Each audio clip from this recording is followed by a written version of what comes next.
প্রিয় নবম দশম শ্রেণীর শিক্ষার্থী যারা আছো, আজকে তোমাদের সাথে যে বিষয়টি নিয়ে কথা বলবো সেটি হচ্ছে তৃতীয় অধ্যায়, রসায়নের তৃতীয় অধ্যায়, পদার্থের গঠন, স্ট্রাকচার অফ অ্যাটম।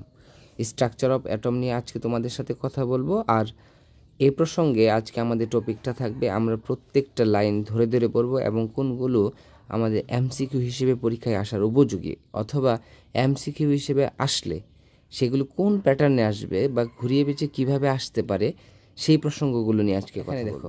তোমরা কি কখনো ভেবে দেখেছো আমাদের চারপাশের জিনিসগুলো কী দিয়ে তৈরি? তোমার শরীরই বা কী দিয়ে তৈরি? হ্যাঁ, তোমার মতো প্রাচীন দার্শনিকরাও এ নিয়ে বহু চিন্তা ভাবনা করেছেন। প্রাচীন গ্রিক দার্শনিকরা ভাবতেন মাটি, পানি, বায়ু, আগুন ইত্যাদি মৌলিক পদার্থ আর অন্য সকল বস্তু এদের মিশ্রণে তৈরি। গ্রিসের দার্শনিক ডেমোক্রিটাস প্রথম বলেছিলেন প্রত্যেক পদার্থের একক আছে যা অতি ক্ষুদ্র আর অবিভাজ্য। তিনি এর নাম দেন অ্যাটম।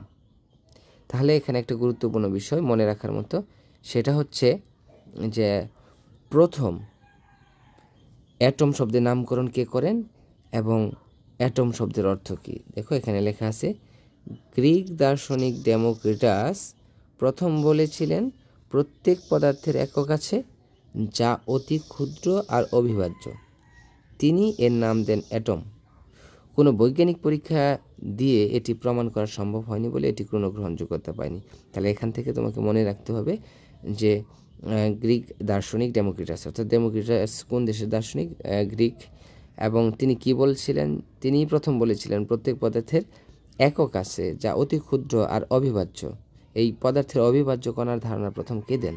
সেটা হচ্ছে ডেমোক্রিটাস। তিনি এর নাম দেন হচ্ছে অ্যাটম। তোমরা সাপ্লিমেন্টারি তথ্য হিসেবে মনে রাখতে পারো, সেটাকে বলা হয় যে, কোথায় লিখবো, এই ফাঁকা জায়গাটাতে লিখি, সেটা হচ্ছে অ্যাটম। গ্রিক এ শব্দের অর্থ হচ্ছে না, আর টমস অর্থ হচ্ছে ভাগ করা, ভাগ করা। তাহলে কি দাঁড়ালো? অ্যাটমস অর্থ হচ্ছে ভাগ করা যায় না এমন। অবশেষে 1803 সালে ব্রিটিশ বিজ্ঞানী জন ডাল্টন বিভিন্ন পরীক্ষায় প্রাপ্ত ফলাফলের উপর ভিত্তি করে পরমাণু সম্পর্কে একটি মতবাদ দেন যে প্রতিটি পদার্থ অজস্র ক্ষুদ্র এবং অবিভাজ্য কণার সমন্বয়ে গঠিত। তিনি দার্শনিক ডেমোক্রিটাসের সম্মানে এই কণার নাম দেন অ্যাটম, যার অর্থ হচ্ছে পরমাণু। তাহলে অ্যাটম অর্থ হচ্ছে পরমাণু, বা আমরা একদম সেপারেট যদি করি, সেগমেন্ট করি শব্দটাকে, এ মানে হচ্ছে না, টমস মানে হচ্ছে ভাগ করা, অর্থাৎ অ্যাটম শব্দের অর্থ হচ্ছে ভাগ করা যায় না এমন।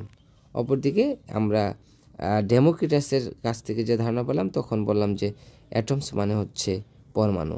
আর তোমরা জানো যে পরমাণু মানে হচ্ছে অতি ক্ষুদ্র।